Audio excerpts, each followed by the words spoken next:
This time of the deep dive, we're really going to get into it with diabetes, going way beyond just like the basic definition. Right. We're talking about really unpacking it. We're lucky to have some great material to work with, too. Totally. We're diving deep into some research and articles from some really reputable sources like the Australian Government Department of Health and Diabetes Australia, which is fantastic. Yeah, it's a goldmine of information. Should give us a lot to dig into. Yeah, for sure. Okay, so first things first.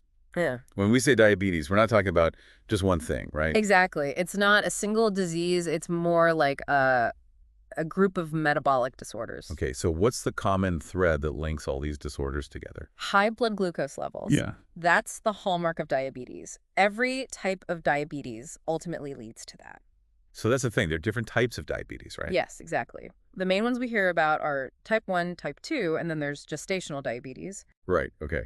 So before we get into the differences between those types, I think it would be helpful to back up for a second and talk about why high blood glucose is a problem in the first place. Like what's actually happening in the body when we talk about high blood glucose? Sure. So think about your body like a city, right? Yeah. A city that needs energy to function. Okay, I like where you're going with this. So glucose is like the electricity that powers the city.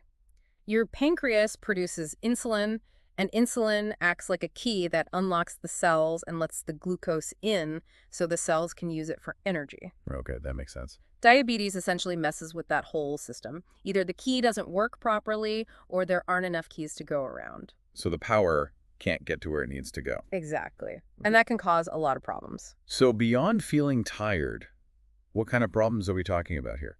Well, in the short term, high blood glucose can lead to things like increased thirst, frequent urination, blurred vision, even unexplained weight loss in some cases. Okay, so like definitely not just feeling a little tired. No, not at all. And those are just the short-term effects. The real concern is the long-term damage that high blood glucose can cause. What kind of damage? Like what are we talking about here? High blood sugar can damage your blood vessels and nerves over time. And that leads to... Well, it can affect just about any part of your body. But some of the most serious complications are heart disease, stroke, kidney damage, vision problems, even nerve damage that can be so severe it leads to amputations, particularly in the feet. Wow. Okay. That's pretty scary. It is serious, there's no doubt about that. And it's why early diagnosis and management of diabetes are so important. Absolutely. And that makes understanding the different types of diabetes even more crucial. So you know what you're dealing with, right? You've got it. Knowledge is power, especially with a complex condition like diabetes. Okay. Yeah. Wow. That really puts things into perspective. Definitely not something to take lightly. No, not at all. Which brings us back to those three main types of diabetes we mentioned. Type 1, type 2, and gestational. Right, let's break those down a bit further. Yeah, let's start with type 1. What's actually going on in the body with type 1 diabetes? Okay, so with type 1 diabetes, what happens is the body's immune system actually attacks the cells in the pancreas that produce insulin. Oh, wow. So it's like an autoimmune thing. Exactly. It is an autoimmune disease.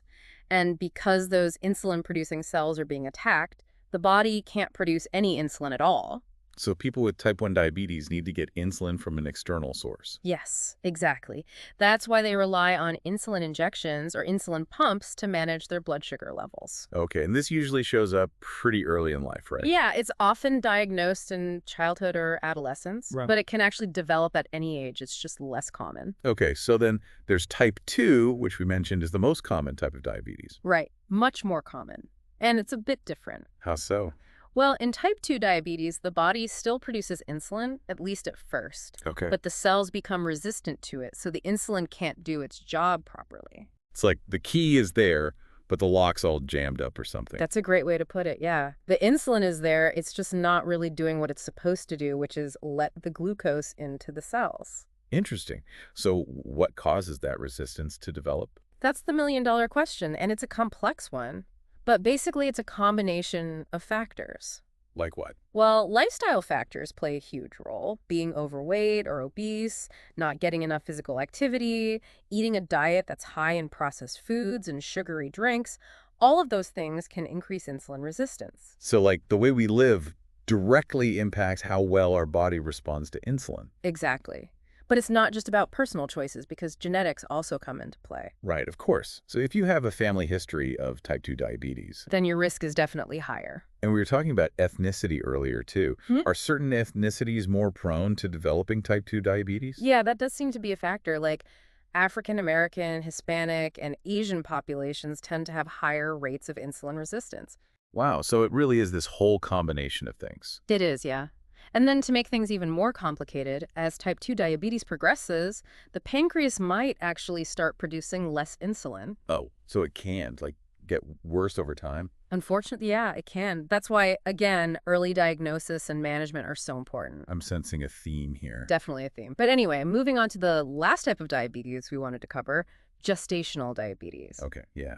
What's different about that one? So this type only develops during pregnancy and usually in women who haven't had diabetes before. Interesting. Yeah, it's basically thought to be triggered by the hormonal changes that happen during pregnancy.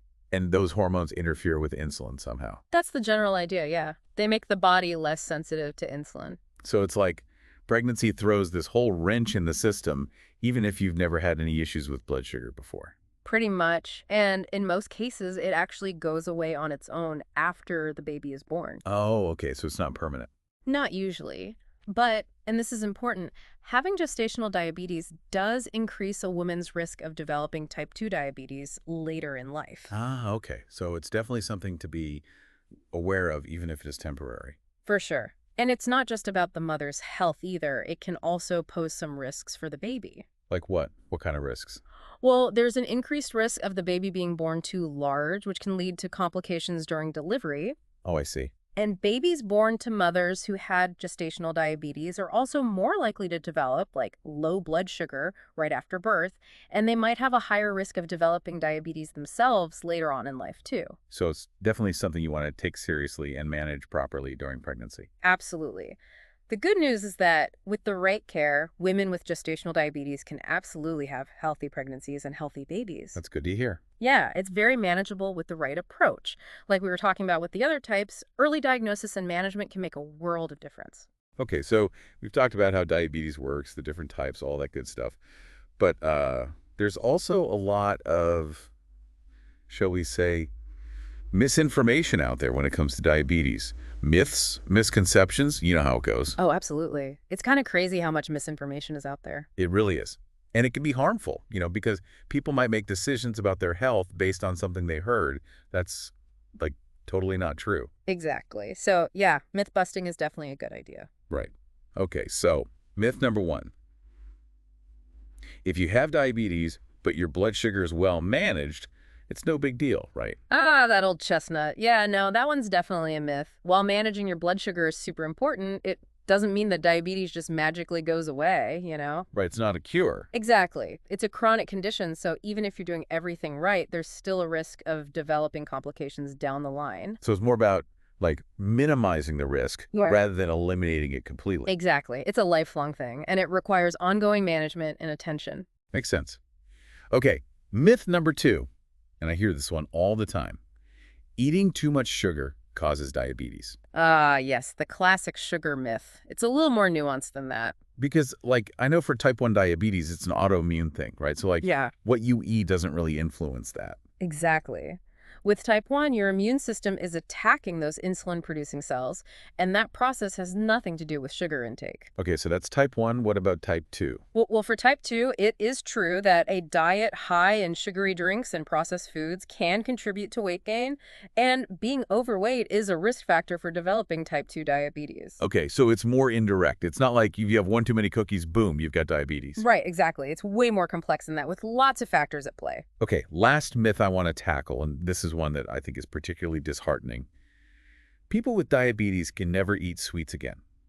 Oh man, that's such a common one, and it's just not true. Right, because that sounds awful. Like, what's the point of living if you can never have a slice of cake again? I know, right?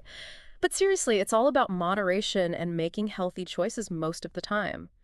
People with diabetes can definitely still enjoy sweets occasionally as part of a balanced diet. So it's about finding that balance, like with most things in life. Exactly. And it's always a good idea to talk to a registered dietitian or a certified diabetes educator because they can help create a meal plan that works for you and your individual needs. That's really good advice. It strikes me that a big part of all of this is just like being informed, right? The Yeah. more you know about diabetes, the better equipped you are to make healthy choices for yourself. 100%. Knowledge is power, as they say. It really is. Yeah.